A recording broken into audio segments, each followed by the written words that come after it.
শেখ হাসিনার আমলে প্রতিটা প্রতিষ্ঠান যেভাবে দুর্নীতিতে ডুবে গিয়েছিল তার চিত্র এখন আস্তে আস্তে বের হচ্ছে।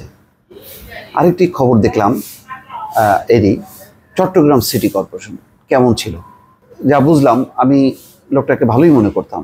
আওয়ামী লীগের নেতা হিসেবে এই মেয়র ছিলেন রেজাউল করিম চৌধুরী। দেখা গেল সম্ভবত চট্টগ্রাম সিটি কর্পোরেশনের সবচেয়ে করাপ্ট মেয়র ছিল। তার একটা বর্ণনা আমি পড়ছিলাম প্রথম আলোতে। সাবেক মেয়রের আমলে চট্টগ্রাম সিটিতে উন্নয়ন কাজ ভাগাভাগি, ঢালাও নিয়োগ। সাবেক মেয়র ঠিকাদারি প্রতিষ্ঠানের টাকায় 7টি দেশ ঘুরেছেন। অর্থাৎ তুমি আমারে এখানে কাজ করো আর আমাকে ঘোরাও, বোঝেন অবস্থায়। ঠিকাদারি প্রতিষ্ঠানের টাকায় যদি আপনি ঘুরতে থাকেন তাহলে ওই ঠিকাদারি প্রতিষ্ঠানের কাজের মান নিয়ে আপনি প্রশ্ন তুলতে পারবেন? ঠিকাদারি প্রতিষ্ঠান যদি কোনো অনিয়ম করে তাহলে আপনি তাকে ধরতে পারবেন না। তাহলে এই যে উন্নয়নের যে অহংকার, মানে সেটা কেমন ছিল দর্শক, বুঝতে পারছেন? নিয়োগ বিজ্ঞপ্তি ছাড়াই একের পর এক নিয়োগ দেওয়া হয়েছে। নিয়ম না মেনে ঠিকাদারদের ভাগাভাগি করে দেওয়া হয়েছে উন্নয়ন কাজ। বিজ্ঞপ্তি ছাড়াই বাসাবাড়ি, ব্যবসা প্রতিষ্ঠান ও অফিস থেকে বর্জ্য সংগ্রহের কাজ দিয়েছেন পছন্দের ব্যক্তিদের। আবার ঠিকাদারি প্রতিষ্ঠানের টাকায় ঘুরেছেন বিভিন্ন দেশ। জনসংখ্যা ও আয়তনে পিছিয়ে থাকার পরেও নিজের ওয়ার্ডের উন্নয়নে সবচেয়ে বেশি অর্থ বরাদ্দ করেছে।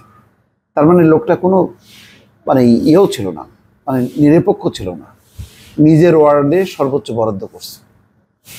এই ধরনের নেপোটিজম, এই ধরনের লোককে শেখ হাসিনা চুজ করে তাদেরকে মেয়র বানিয়েছে। ফলে এই হচ্ছে উন্নয়নের চিত্র।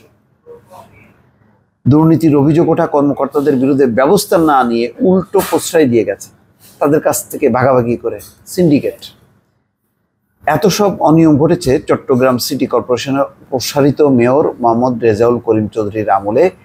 তার সময় গৃহকর বৃদ্ধির প্রতিবাদ করতে গিয়ে হামলা মামলার শিকার হয়েছিলেন নাগরিক সমাজের প্রতিনিধিরা।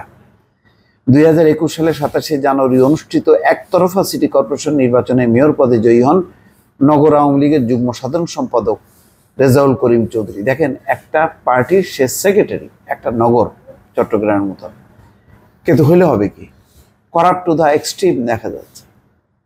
সব ওয়ার্ডে কাউন্সিলর নির্বাচিত হন আওয়ামী লীগ সমর্থিত ও বিদ্রোহী প্রার্থীরা, অর্থাৎ পুরো পরিষদটাই ছিল সরকার দলীয়।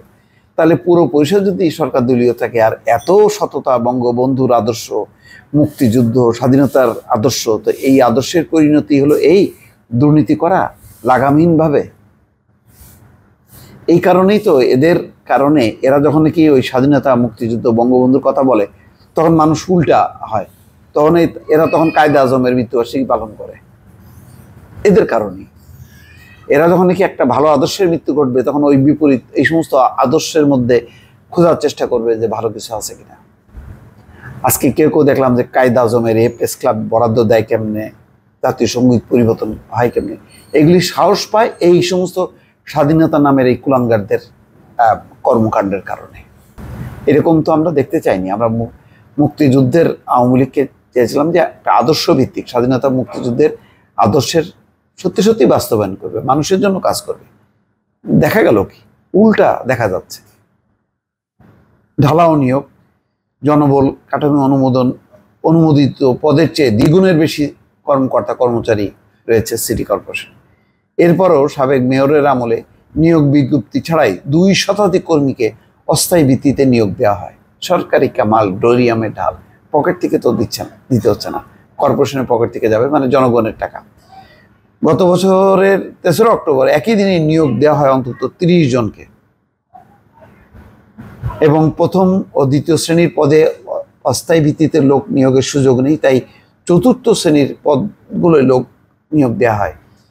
এসব করে শ্রমিক, কর আদায়কারী, অফিস সহকারী কাম কম্পিউটার মুদ্রাক্ষরিক, সড়ক তদারককারী, সুপারভাইজার, অফিস সহকারী, সড়ক পরিদর্শন পদে দৈনিক মজুরি 452 টাকা। তবে যেদিন কাজ করবে না সেদিন মজুরি দেওয়া হবে না। এবং দেখেন যে এইগুলি নিয়োগেও সম্ভবত 2 পয়সা কামানো হয়েছে। আপনি কোথায় হাত দেবেন? যেখানে হাত দেবেন সব জায়গায় হলো দুর্নীতি আর অনিয়ম। এই ছিল শেখ হাসিনার শাসন আমল। দর্শক ভালো থাকবেন, আল্লাহ হাফেজ।